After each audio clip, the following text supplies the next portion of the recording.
نعمەتانە لەگەڵ مردنا کۆتایی بە هەمووی دێ کەوتیان وڵا فڵان کەس مرد، وڵا فڵان کەس دەمی قوچا، وڵا فڵان کەس ڕۆحی دەچوو. ئەم نعمەتانە هەمووی لە شوێنی خۆی ئەوەستێ و کۆتایی پێدەیە. تاکە نیعمەتێ لەگەڵ ئینسانە بەردەوامە بێ، تاکە نیعمەتێ لەگەڵ ئینسانە یەد ئەڕوات هەتا ڕۆژی قیامەت نیعمەتی ئیمانەکەتە، نیعمەتی ئیسلامەکەتە. خۆشەویستەکانم، ئینسان بەبێ ئیمان حەیوانێک و ئاژەڵێکە. قەسەم بە پەروەردگارتان کەلیمەکەتان بەلاوە قورس نەبێ. خۆی گەورە فەرمێ ئەو من كان ميتا فأحييناه وجعلنا له نورا يمشي به في الناس كمن مثله في الظلمات ليس بخارج منها. ئەو من كان ميتا سەیری کەسێک ناکەی مردوو بوو تا پێش ڕەمەزان، خی گەورە هیدایەتی نەدابوو، نوێژی نەئەکرد، بە ڕۆژوو نەئەبوو، ئاگای لە خوا نەبوو، هەر چاوی دەرپەڕی بوو لە دەرگایەکەوە پەڕۆیەکی سەوز دەرکەوێ، پەڕۆیەکی سوور دەرکەوێ، ئافرەتێ دەرکەوێ، چاوی لە ڕێ بوو گوێ لە گۆرانیە بێ، چاوی لە ڕێ بوو فلیمە ببینێ، چاوی لە ڕێ بوو لەگەڵ ڕەفیقێکە کاتێ بەرنە سەر و بچنە گازیونەیەک و نێرگەلەیە بکێشن، کاتی لە ڕێ بوو نیوە شەو هەستێ بە دیار دوو گۆڵیەکەوە دانیشێ. ئەو من كان ميتا ئەمە مردووە. مەڵێ مردوو نەبوو مامۆستا، مەڵێ کابرا عاقڵ بوو، مەڵێ کابرا چۆی زانی لە بازار کاسبی بکە، مەڵێ زانی کابرا ئیش کات و بخوات و بخۆ بخەوێت. ئەمە ئاژەڵیش ئەمانە هەمووی ئەزانەیە، کەس نییە ئەمانە نەزانێ. حەیوانێ بێنە بڕێشی لەسەر خۆڵ بۆ دانێ، بڕێشەکە ئەچنێتەوە و گەنموجۆکە ئەچنێتەوە واز لە خۆڵەکە ئەهێنێ.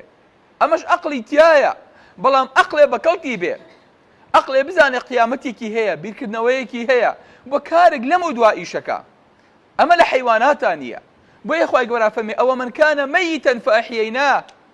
ئایا کەسێک نابینی مردوو بوو مردووتان لەبەر چاوە کە خەڵک جلەکانی لەبەرداکەنێ. بەڵێ ئەمڕۆ هەیە لە بەردەمی ئینتەرنێتە خەڵک جلی لەبەرداکەنێ، دەسەڵاتی خۆی نییە، جنس و شەهوەت و غەریزەکە پاڵی پێوانێ بجلەکەی داکەنێ، ئەبێ بێ بە پەن بۆ عالەم، ئەبێ فەسەح بێ.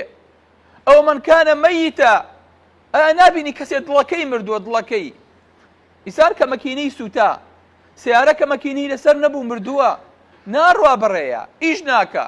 ئەو من كان ميتا فأحييناه. ئایا کەسێک نابینی کە مردوو بوو؟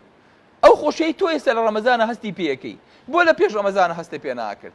ئەو خۆشەویستەی کە وەکو ئیمان لە دڵتایە ئەمڕۆ حەزت لێیەتی، دڵت پێی خۆشە، چاوت پێی کراوەتەوە، خەڵکە پێی خۆشەوێ، پێی ئەچی بەڕێوە، بۆ دوێنێ نەتبوو، بۆ دوێنێ هەستت پێ نەکرد. ئەمە دوێنێ مردوو بوویت، دوێنێ کەڵکت لێ بڕابوو، دوێنێ ئیسفادەت نەبوو، دوێنێ کابرایبی ڕۆحت مردبوو، لاشەت مردبوو، گیانت مردبوو، دڵە مردبوو. خی گەورە زیینی کردویتەوە بەم ئیمانە. کەواتە ئەم ئیمانە چییە؟ ئەم ئیمانە ڕۆحە بۆ لاشە، ئەم ئیمانە ژیانە ژیان، ئەم ئیمانە تاقەیە، ئەم ئیمانە نورە. خی گەورە فەرمێ وجعلنا له نورا يمشي به في الناس. ئایا ئەم کابرای نوری هەیە، نور ڕووناکی هەیە بەناو خەڵکا پێی ئەگەڕێ، سێری بەردەمی خۆی ئەکا، ئەزانێت چۆن ئەڕوا، ئەزانێت چۆن هەڵەسێ، ئەزانێت چۆن دانیشێ.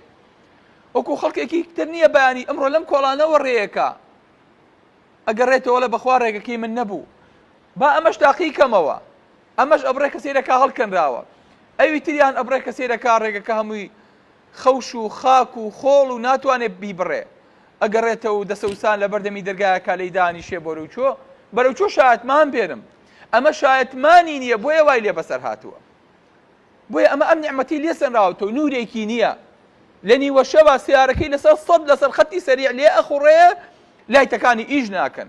ئەجا بزانە بەرەو چاڵدێرێکە ڕوا میسانە، بزانە چۆن سەر مقولاتەیە، بزانە چۆن لە پێشا تەپڵی سەری ئەیا بە ئەرزا.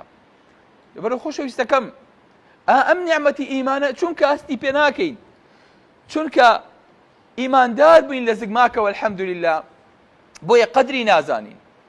ئەجا خەڵک ئەم پرسیارەی لا دروستە بێ، کوڕێکمان هەیە سینیە، دوایەوەی کە موسڵمانە بێ ناوی نێخۆی نێ عوسمان، لیان پرسی عوسمان تۆ چۆن موسڵمان بووی؟ وتی دوایەوەی کە باوکم مرد، بتەکانی هەمووی بەجێ هێشت. پرسیارم هاتە مێشکە، وتم باوکم چی لێ هات؟